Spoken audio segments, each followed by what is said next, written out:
सगळ्यांना. कसे सगळे बरे आहेत ना? तर बघा आज आहे ना, म्हणजे ही अधिक महिना चालू आहे ना, तर अधिक महिना आता संपत आलेला आहे. बघा चालूच आहे म्हणते मी, संपत आलाय. आणि इतक्या दिवस काय धोंड जेवण करणं झालं नाही मला माझ्या लेकीला आणि जावयाला. कारण आहे ना, माझ्या मागं नाही का संडास बाथरूमचं काम, नंतर डोहाळ जेवणाचं, दवाखाना, ही बरीच कामं होती. त्याच्यामुळे म्हणलं आपण धोंड जेवण निवांत बनवू म्हणून आहे ना, आज स्पेशल दिवस काढला आहे धोंड जेवणासाठी. बघा काल झाली एकादश, आज आहे बारस आणि शुक्रवार दिवस पण चांगला आहे. त्याच्यामुळे म्हणलं आज धोंड जेवण करावं, कारण उद्या आहे शनिवार आणि परवा दिवशी महिना संपणार आहे. त्याच्यामुळे मी धोंड जेवणाची तयारी चालू केलेली आहे. बघा इथे बघा मी असं एवढं धोंड बनवून घेतले. तर इथं हे खोबरं आहे आणि पुरण आहे. तर पुरण आणि खोबरं दोन्ही मिक्स, म्हणजे दोन्ही मिक्स नाही, अलग अलग, पण दोन्ही पण धोंड, ही खोबऱ्याचं आणि ही पुरणाचं असं धोंड बनवलेत बघा मी स्वीटीला आणि सागरला, लेकीला आणि जावयाला माझ्या. तर ह्या महिन्यात लेकीला जावयाला धोंड जेवण घालते, आईची ओटी भरते. तर आईची ओटी भरून झाली आणि इतक्या दिवस नाही केलं कारण स्वीटीचं डोहाळ जेवण होतं, त्याची तयारी बरेच दिवस चालली होती, नियोजन चाललं होतं. आणि आपल्या संडास बाथरूमचं पण नियोजन चाललं होतं. आणि त्याच्यात दवाखानाही नाही का, बारामतीला जाणं येणं, त्याच्यामुळं काय धोंड जेवण करणं झालं नाही इतक्या दिवस. म्हणलं आता दिवस पण थोडंच राहिलेत आणि धोंड जेवण करणं गरजेचं आहे.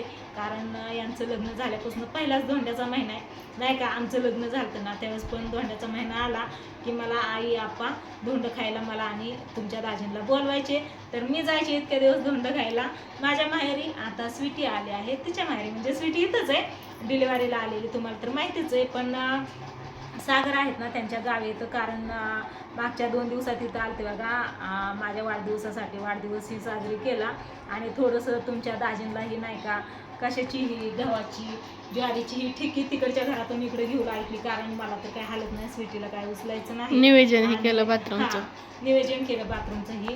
दाजींला एकट्यांना काही जमायचं नाही, त्याच्यामुळे मग सागरने थोडीशी मदत करू लागली आणि गेले त्यांच्या घरी बघा. तर म्हणलं आज दोघं पण या म्हणलं, स्वीटीची सासू आणि मालक. तर दोघं पण यायला लागलेत आता धोंड जेवणासाठी जिंतीला. पण सकाळी मी फोन केला तेव्हा मला सांगितलं की मी माझ्या माहेरला चालली म्हणून आकाने सांगवीला. तर आका गेले सांगवीला धोंड जेवणासाठी. तर म्हणलं तिकडून या म्हणलं दुपारनं इकडं. तर येतो म्हणले तर. आणि त्याचबरोबर तुमच्या दाजींना मी लावलं आहे गावात, कारण आहे ना गावात माझे सासू सासरे पण आहेत ना, तर त्यांना घेऊन या म्हणलं रानात आणि धोंड जेवण पण होईल.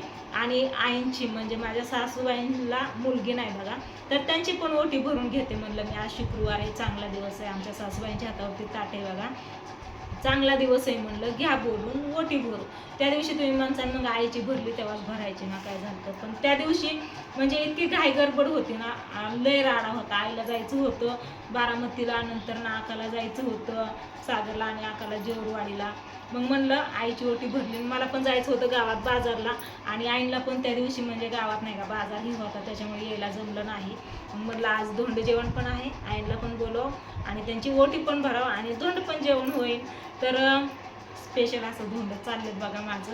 धोंड जेवणासाठी मी कुणाकुणाला सांगितलं ना तुम्हाला सांगते बघा. माझा भैया तरी यायला लागलाय, त्याला सकाळी सांगितलं होतं की तुझ्या ताईला आणि दाजींला धोंड जेवण घालायचंय, तर लवकर ये धोंड गोळा करायला, चांगलं चांगलं धोंड आणू आपण आणि जावयाला घालू, लेकीलाही घालू, होय ताईशा.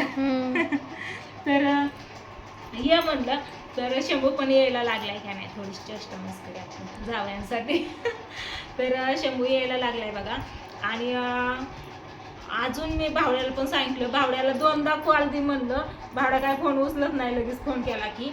आणि भैयाला केलं, भैयाला म्हणलं मामाकडे फोन दे. तर भैया म्हणलं एकदा बाथरूमला गेला, एकदा आंघोळीला गेलाय, म्हणलं सांग त्याला की धोंड जेवायला बोलवलंय म्हणून. चालते म्हणला सांगतो. आणि केशवला पण सांगितलं धोंड जेवायला ये म्हणून.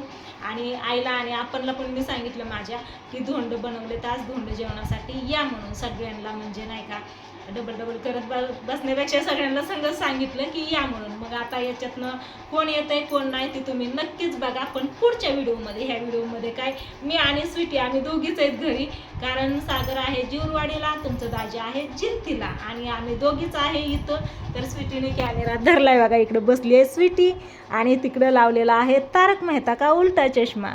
तर ही मालिका बघत बघत आमचं चाललं आहे इथं धोंड. तू काय म्हणायला बघती? उठलं काय तिथं, उठला वय कुठे ए काय झालं म्हण्या, इकडे येऊ नको. नाही ती म्हणेन मग कुठे यायला लागलो या, तिकडं तोंड करून बसला या. तर तुझं काय नियोजन मग, कसं काय वाटतंय? तर आज आहे ना अजून कपडे आणायला जायचे. हां, तुझी साडी फायनल केली आहे आपण. मागच्या वेळेस कपडे घ्यायला गेलतो ना त्याच वेळेस आहे ना स्वीटीला साडी आवडली बघा, तर ती साडी फायनल केली. म्हणलं धोंड जेवण करायचंच आहे ह्या महिन्यात. तर आताच फायनल करून ठेव, मग नंतर नाही का तुला कशाला गाडीवरती घेऊन जायचं ना यायचं, त्यापेक्षा फायनल कर. तर तिने साडी फायनल केलेली आहे. सागर आलं की जात्यान दाजींबरोबर नाहीतर शंभू बरोबर आणि त्यांच्यासाठी कपडे घेते. तर दोघांना फुल पोशाख आहेत आणि धोंड जेवण आहे का नाही तशा. मग काय त्याला नको घेऊ,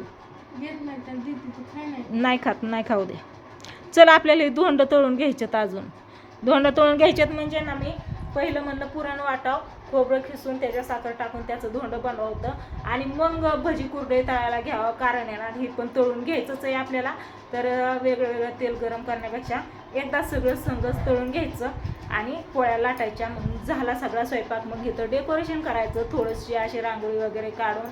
फुलं भेटली तर फुलं आणायला लावलेत, मी सांगितले तुमच्या दाजींना. जर भेटली तर चांगलीच गोष्ट आहे, चांगली सजावट करता येईल. भैया यायला लागलेत आहे, भैया आणेल ना येतानी बिगुनमधून. भेटते ना का आता ह्या टायमाला? हा मग झेंडूची असली हार वगैरे नसतं दुपारचं, फुलं भेटते. हार नाही पाहिजे, पण हार कशाला पाहिजे सांगते तुला, हार हे नाहीत भेटत. फुलं भेटते. फुलं मग सांग ना भैयाला, सांग ना ती मगाशीच निघालेला. हा तर स्वीटीच्या मोबाईलवरनं ना आता फोन करायला होते. तर सांग लवकर बघ. बरं झालं लक्षात आलं, नाहीतर इकडं पप्पा पण आणायचं. पप्पांना सांगते, भैया जर हा म्हणला तर पप्पांना सांगते की भेटलेत म्हणून. तर चला, सगळ्यांनी आपापल्या लेकीला जावयांना धोंड जेवण केलं. सगळ्यांनी आपापल्या आईची ओटी भरून घेतली, सासूंची ओटी भरून घेतली. मी पण माझ्या आईची ओटी भरून घेतली आणि सासूबाईंची आज भरते, धोंड जेवण पण करते. तर बसची वाट बघत बसला. होय, बस येतोय का मित्राबरोबर येणार? मित्राबरोबर येणार होता ना. या बिगोन मध्ये येणार बस. पप्पा येते मग बिगोन मध्ये घ्यायला. सांगते मग पप्पांना मी, तू यायच्या बसनी. अरे म्हणलं फुलं भेटते ते बघ की झेंडूची.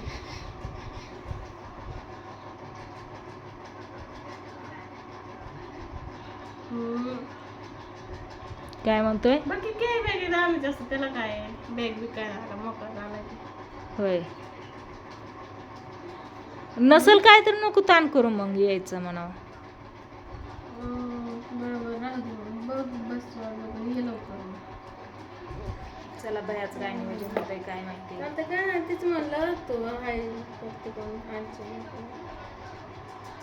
भया तरी यायला लागलाय. आई म्हणजे मला नाही जमायचं काय, कारण आई दवाखान्यात घेतली, आला सर्दी खोकला झालाय आणि आपणचं आज ऑपरेशन केलेलं टाका तोडायला जायचं होतं. आणि केशवने काय देऊ आरती सांगितले, बावळ्यापतवर निरोप भैयाने दिला का नाही काय माहिती. मी नाही स्पेशल त्याला सांगितलं, म्हणजे ते बाहेर होतं त्याच्यामुळं भैयाने सांगितलं या. मग काय माहिती आता कोण कोण येतं बघू. आता पुढच्या व्हिडिओमध्ये तुम्हाला नक्कीच दाखवून कोण कोण येतं ते. आता सध्या आमची तयारी चालू आहे. फायनली धोंड जेवण करते म्हणून सांगा म्हणलं तुम्हाला. आणि हे धोंड असं बनवलेत बघा. मी पहिला धोंडा ना असा बनवून घेतला मी, हा ना हा बनवला असा. आणि नंतर म्हणलं कसं बनवत म्हणून स्वीटीला विचारलं. स्वीटी म्हणली साधं सिंपल बनव आपलं आणि असंच असते. तर असं धोंड बनवलं. हां, रेसिपी दाखवली अशीच असते म्हणून. त्याच्यात काय काय घालायचं ते माहिती आहे, पण बनवावं कसं ते डोक्यात येत नव्हतं. आकार कसा द्यावा त्याला ते समजत नव्हतं त्याच्यामुळे. हां, मग हे धोंड करायची काहीच गरज नव्हती ताई. रानातलंही धोंड होतं, गेलो असतं की आपण इकडून तिकडून. हां होय. चला असू द्या, काय नाही घेते आता हे तळून. झालंय करून आता. तर ह्या व्हिडिओला करते इथंच एंड. Bye bye. बघू सगळे आल्यावरती नक्कीच तुम्हाला दाखवते कोण कोण आले आणि कशी आमची डेकोरेशनची याची तयारी. थोडक्यातच, जास्त काय नाही पण थोडक्यातच करायचे. तर बघू. चला बाय बाय.